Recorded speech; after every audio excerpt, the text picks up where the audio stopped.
കൂട്ടുകാരെ, കഥ പറഞ്ഞ് സ്വയം കഥയായി മാറിയ ഇതിഹാസമാണ് ബഷീർ. പറഞ്ഞത് മലയാളത്തിന്റെ സ്വന്തം സാഹിത്യകാരൻ MT Vasudevan Nair. Professor MN Vijayan പറയുന്നത് കാടായി മാറിയ ഒരൊറ്റ മരത്തിന്റെ ആത്മകഥയാണ് ബഷീർ സാഹിത്യം. അതെ, അനുഭവങ്ങളുടെ പുതിയൊരു ഭൂഖണ്ഡം സൃഷ്ടിച്ച സാഹിത്യകാരൻ. കയ്യിൽ സുലൈമാനിയും ചുണ്ടിലൊരു ബീഡിയുമായി സൈഗാളിന്റെ പാട്ടും കേട്ട് മലയാള സാഹിത്യത്തിന്റെ ഹൃദയത്തിലേക്ക് ഒരു ചാരുകസേര വലിച്ചിട്ട് സ്ഥാനമുറപ്പിച്ച നമ്മുടെ ഒരേയൊരു സുൽത്താൻ വൈക്കം മുഹമ്മദ് ബഷീർ.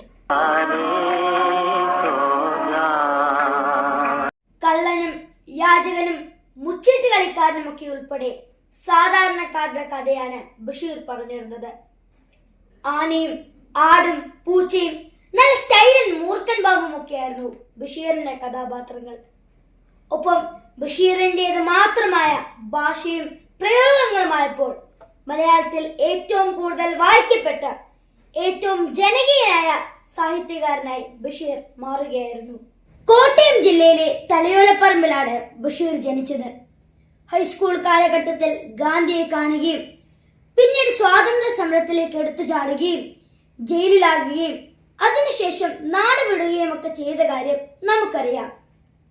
9 വർഷക്കാലം ഇന്ത്യയിലും മറ്റ് ഗൾഫ് രാജ്യങ്ങളുമായി ബഷീർ ഊരു ചുറ്റിയ സമയം അദ്ദേഹം ചെയ്യാതിരുന്ന ജോലികളില്ലായിരുന്നു.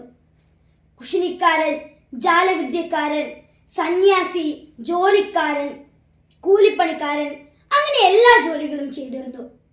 ഒടുവിൽ തിരിച്ചു നാട്ടിലേക്ക് വന്നപ്പോൾ കയ്യിലാകെ ഉണ്ടായിരുന്ന സമ്പാദ്യം പട്ടിണിയായിരുന്നു.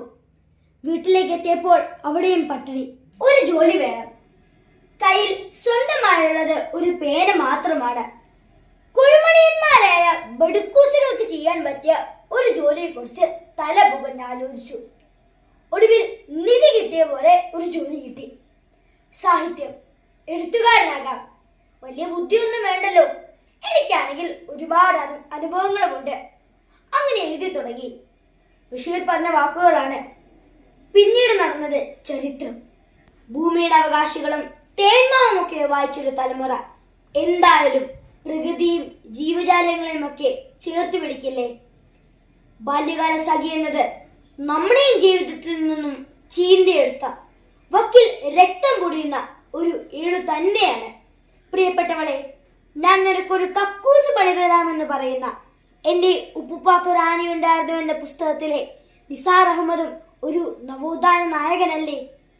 ആനവാരിയും പൊൻകുരിശും പാത്തുമ്മേടാടുമൊക്കെ തമാശയ്ക്കപ്പുറം ജീവിതത്തിലെ പൊള്ളുന്ന യാഥാർത്ഥ്യങ്ങളും കാണിച്ചു തരുന്നു. മതിലുകളും ഭാർഗവീനിലയും ബാല്യകാല സഖിയുമൊക്കെ മലയാളത്തിലെ എക്കാലത്തെയും മികച്ച ചിത്രങ്ങളാണ്. അതെ, ബഷീർ പറഞ്ഞതെല്ലാം ഇതിഹാസമായിരുന്നു, എഴുതിയതെല്ലാം അനശ്വരമായിരുന്നു. അതുകൊണ്ടാണ് മലയാളത്തിലെ ഇപ്പോഴത്തെ തലമുറയും ഏറ്റുപറയുന്നത് ബഷീറിന് മരണമില്ല. മലയാള ഭാഷ ഉള്ളിടത്തോളം കാലം അമരനായി അനശ്വരനായി ബഷീർ നമുക്കുള്ളിൽ ജ്വലിച്ചു നിൽക്കും.